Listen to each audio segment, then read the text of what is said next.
Halo, perkenalkan nama saya Rinto Manik dari kelas PSM 23 dan perkenalkan teman saya. Nama saya Ulman Sitanggang. Oke. Di sini saya akan membuat video untuk tugas mata kuliah Pendidikan Agama Kristen. Nah, sebelumnya di sini saya akan membuat video dari materi dari buku pelajaran kita dari pasal yang ketiga, yaitu manusia menurut ajaran Kristen. Nah, di sini saya akan memulai bincang-bincang dan bertanya-tanya kepada teman saya. Oke. Eh, oke. Sebelum bincang-bincang dengan teman saya, ada baiknya kita memulai dengan doa. Oke, mari kita bersatu di dalam doa. Bapa yang baik, Bapa yang berkuasa atas segala yang ada, bersyukur Bapa atas segala berkat-Mu. Kami dapat berkumpul di tempat ini Bapa dengan keadaan baik. Di sini Bapa, aku dan teman saya mau berbincang-bincang terkait manusia menurut ajaran Kristen Bapa. Engkau yang berkati kami, Engkau yang berkuasa atas kami, agar yang aku sampaikan ke temanku Bapa dapat tersampaikan dengan baik. Hanya yang dalam Bapa. Haleluya. Amin. Oke. Pertama aku mau bertanya nih sama Abang Ulman. Kalau aku tanya nih sama Bang Ulman, bahwasanya seluruh manusia yang ada di dunia ini telah berdosa. Apakah setuju? Setuju nih. Baik aku, baik Bang Ulman juga adalah manusia yang berdosa gitu.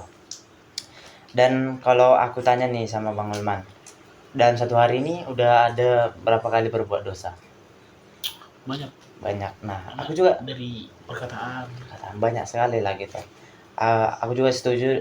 Aku juga hari ini banyak sekali berbuat dosa dan mungkin nggak terhitung lah karena sudah banyak dan mungkin walaupun dihitung sudah ada puluhan bisa ratusan gitu ya. Oke. Aku tanya lagi nih sama Bang Ulman. Contoh dari dosa apa? Contoh dari dosa lah. Ini udah satu hari ini atau Secara umum lah. secara Dosa umum itu ya? apa? Ini pengertiannya atau Iya, dosa itu apa dulu? dosa itu bisa juga yang berpaling dari yang ajaran Tuhan. Ajaran Tuhan, ya benar. Kalau gitu contoh dosa lah apa? Contoh dosa itu yang paling simpelnya ya, bagi diri sendiri lah, tutur kata, Tutur kata, sifat, seperti mencuri juga, membunuh gitu kan. Nah, dan itu seperti tadi mungkin mencuri itu dosa yang bisa kita lihat. Ada juga dosa yang menurut pikiran, yaitu berpikir buruk tentang orang gitu. Ada juga dosa dari hati, yaitu iri hati, membenci orang. Nah, ada juga dosa yang kita tahu udah perbuatan baik tapi nggak kita lakukan, itu juga dosa. Seperti contoh, kita lihat nih udah ada seorang nenek-nenek yang mau nyebrang jalan tuh, butuh pertolongan. Tapi karena kita buru-buru mungkin kita nggak menolongnya gitu. Itu juga adalah perbuatan dosa. Kita tahu baik menolongnya tapi nggak kita tolong. Karena kita nggak mau capek gitu. Itu juga udah termasuk dosa. Nah,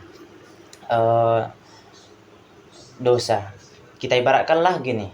Kalau kita bilang banyak melakukan dosa dalam satu hari. Udah pastilah kita buatlah ibaratkan Abang Ulman adalah orang paling baik di dunia gitu. Abang hanya melakukan dosa 3 kali sehari, itu udah baik kan? Baik kali kan? Cuma 3 kali, itu pagi sekali, siang sekali, malam sekali, itu udah termasuk orang baik. Nah, kalau berarti kalau sehari 3 kali, berarti dalam sebulan udah sekitar 90 kali. Nah, dalam setahun udah kurang lebih 1000 kali dalam setahun. Nah, kalau Tuhan izinkan nih, Bang Ulman mau hidup berapa tahun di dunia ini? Berapa lama di dunia? Kalau Tuhan izinkan lah gitu. Sekarang di atas 65 tahun. Nah, kita buatlah sekitar 70 tahun lah kita buat. Nah, tadi dalam setahun udah ada 1000 dosa. Ya, kita hitung dari 3 dosa dalam sehari. Berarti dalam setahun 1000 dosa, berarti dalam seumur hidup 70 tahun itu berarti udah 70.000 dosa.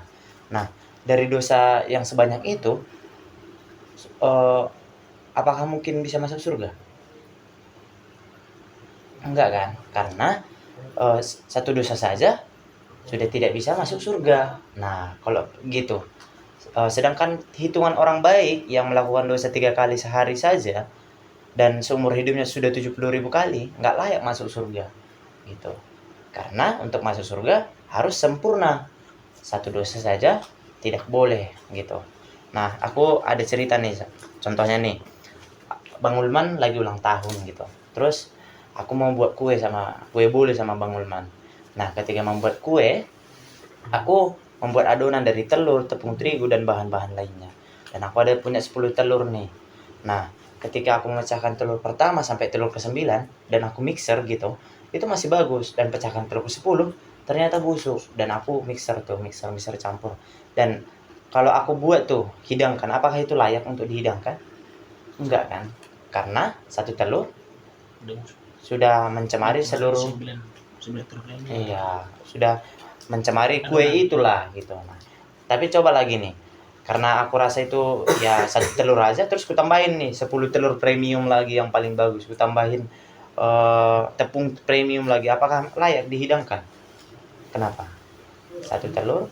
Mas dulu kan udah rusak tadi. Nah, Masuk adonan yang lain.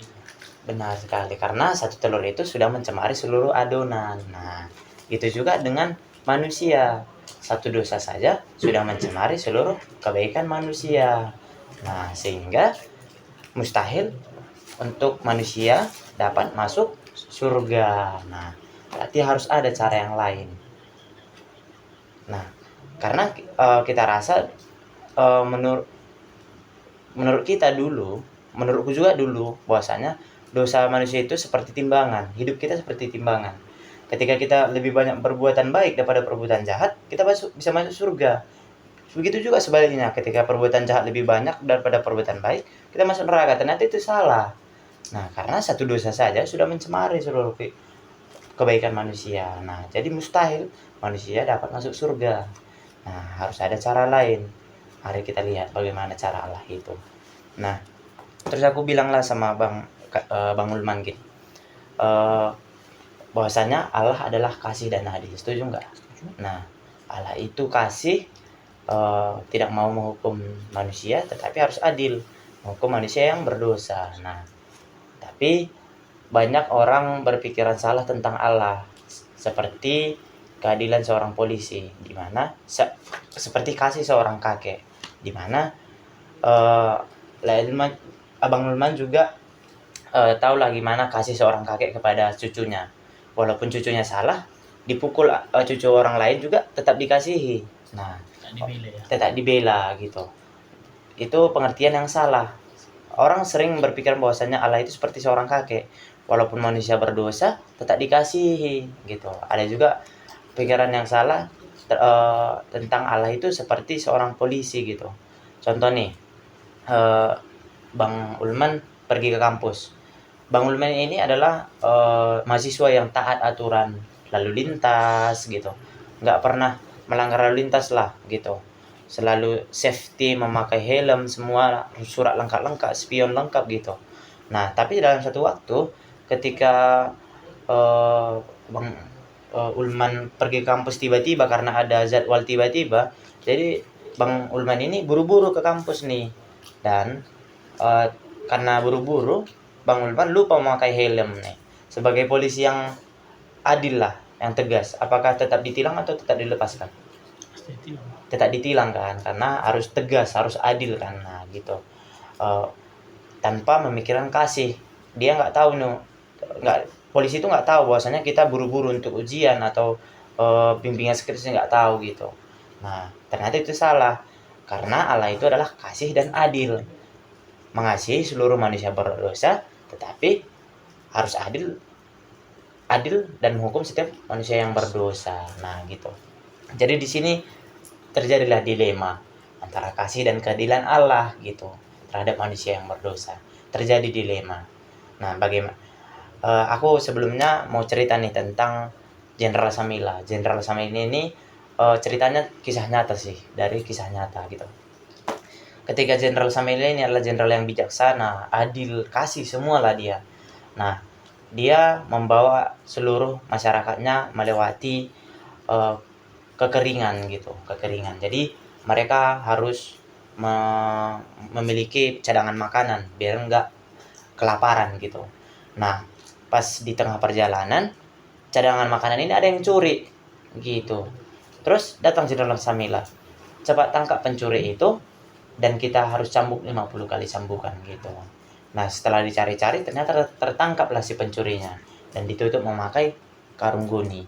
Nah, sampai di depan Jenderal Samila mengatakan, "Buka penutup kepalanya," gitu.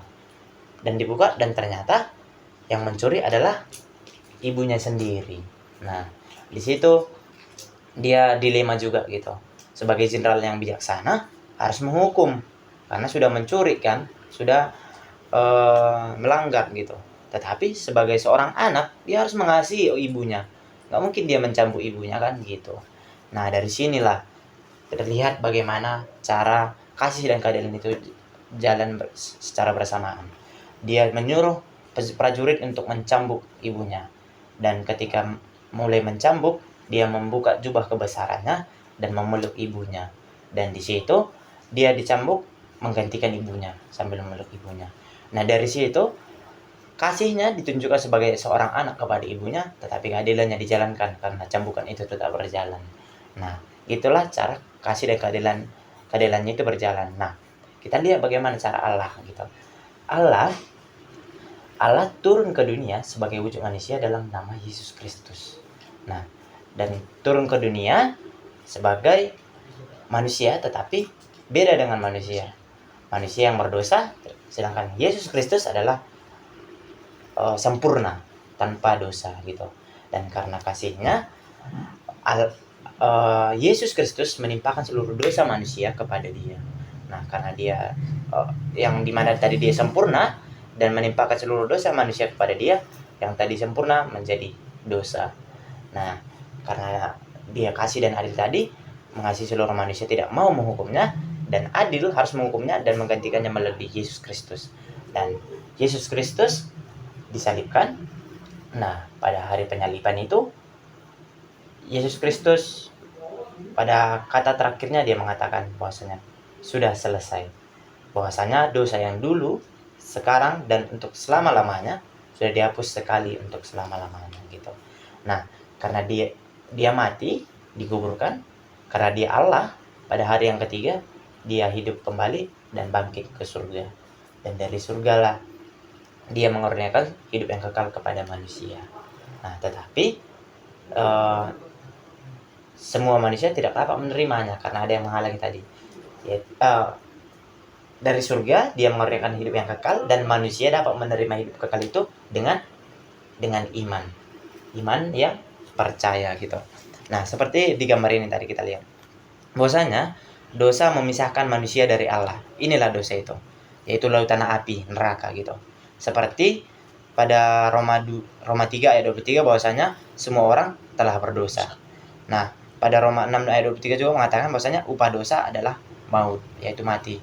Dan di Ibrani 9 ayat 27 hukuman itu pasti. Hukuman dari dosa itu pasti. Nah, dari dosa manusia inilah dapat kita lihat bahwasanya manusia telah terpisah dari Allah gitu. Nah, baru kita lihat lagi di gambar kedua bahwasanya usaha manusia itu sia-sia.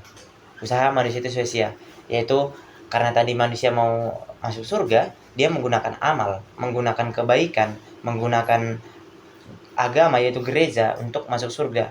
Ternyata itu nggak cukup untuk masuk surga. Sia-sia usaha kita itu, nggak bisa, nggak berguna gitu. Walaupun kita gereja, walaupun kita memberikan sedekah, walaupun kita berdoa, apapun itu, kalau kita hanya mengandalkan diri kita sendiri itu nggak berguna gitu.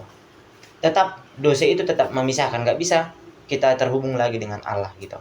Seperti di Efesus 2 ayat 8 dan 9 bahwasanya dosa itu adalah lautan api dan neraka dan itu pasti gitu.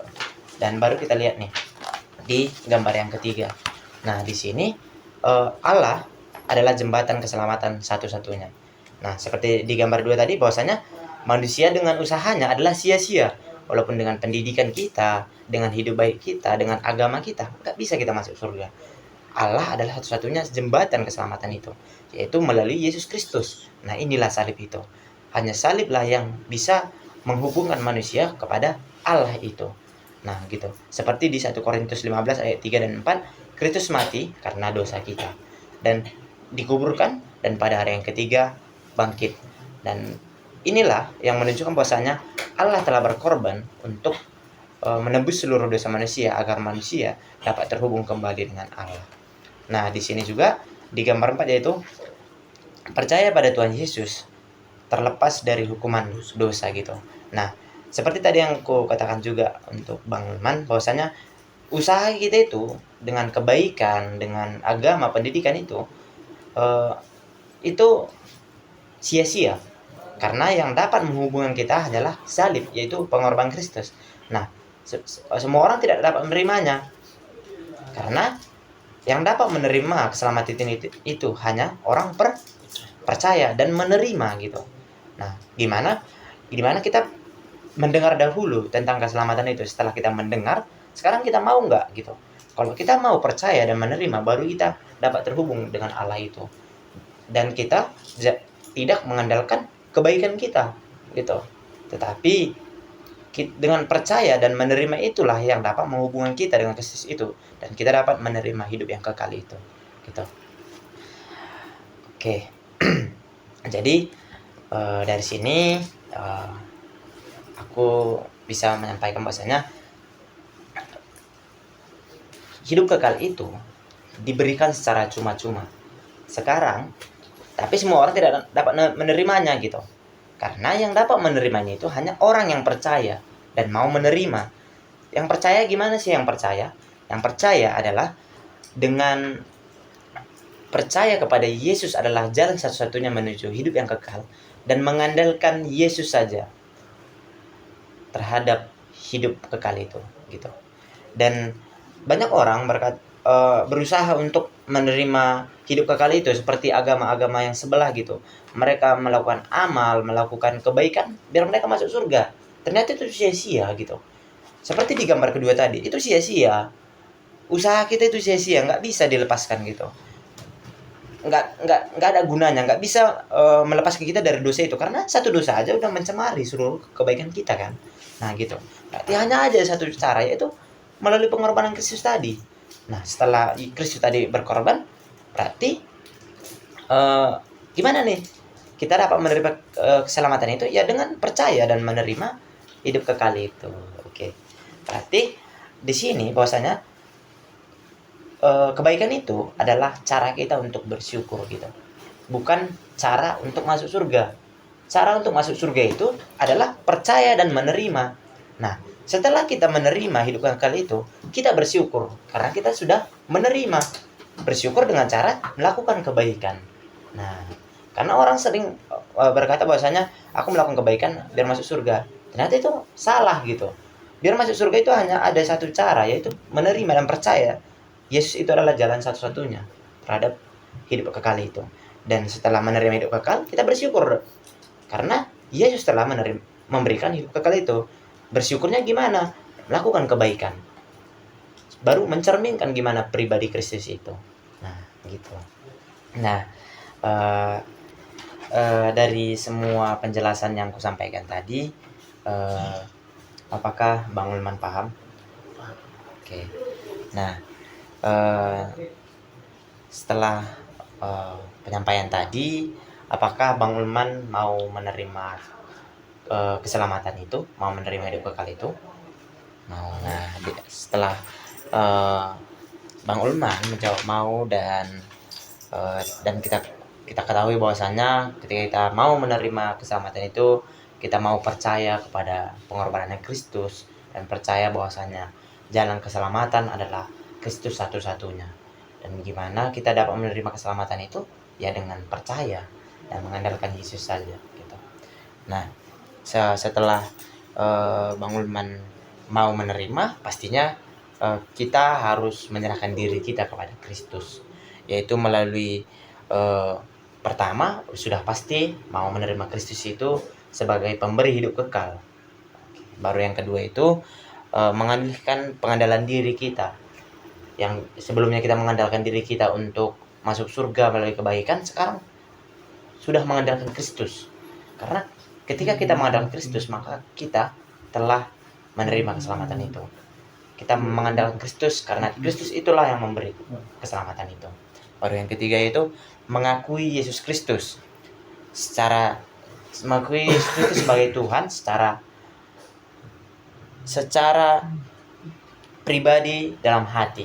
Baru yang keempat itu yang terakhir yaitu bertobat dari kehidupan lama, mungkin kehidupan lama kita yang banyak melukakan hati Tuhan gitu. Yang sekarang bertobat ke pribadi-pribadi yang menunjukkan mencerminkan pribadi Kristus. Nah, baik, karena Bang Ulman juga sudah mau menerima dan percaya bahwasanya Kristus itu adalah jalan satu-satunya menuju keselamatan itu, sekarang kita akan berdoa bersama-sama, dan nanti setelah berdoa dan aku bilang Bang Ulman mengulangi doa saja, Abang ulangi ya. Oke. Mari kita bersatu dalam doa. Yesus Kristus, sungguh besar kasih-Mu Bapa yang dapat kami rasakan hingga saat ini. Bersyukur Bapa untuk waktu ini Bapa. Di hari ini Bapak bertemu dengan Bang Ulman Bapa, dan sukacita Bapa dapat dirasakan di mana Bapa mendengar kabar sukacita, yaitu kabar keselamatan yang datangnya dari Engkau Bapa. Di mana Bapa, Bang Ulman sudah paham apa yang kusampaikan Bapa dan setuju dan mau menerima Yesus itu sebagai Tuhan dan Juru Selamat. Dan ini Bang Ulman mengulangi doaku. Tuhan Yesus, terima kasih atas segala anugerah-Mu. Malam ini aku mau menerima Engkau sebagai Tuhan dan Juru Selamatku. Aku akan mengandalkan Engkau, tidak lagi mengandalkan diri sendiri, untuk menerima hidup kekal. Sebagai buktinya, aku mau menyerahkan diri dan mau mengaku Yesus saja sebagai Tuhan dan Juru Selamat. Dan sebagai buktinya, aku mau bertobat dari hidup lamaku ke hidup yang lebih baik. Terima kasih Tuhan Yesus. Haleluya. Amin. Oke, sekian video dari kami. Terima kasih untuk Bang Ulman yang telah menyempatkan waktunya. Tuhan Yesus memberkati. Amin. Amin. Oke.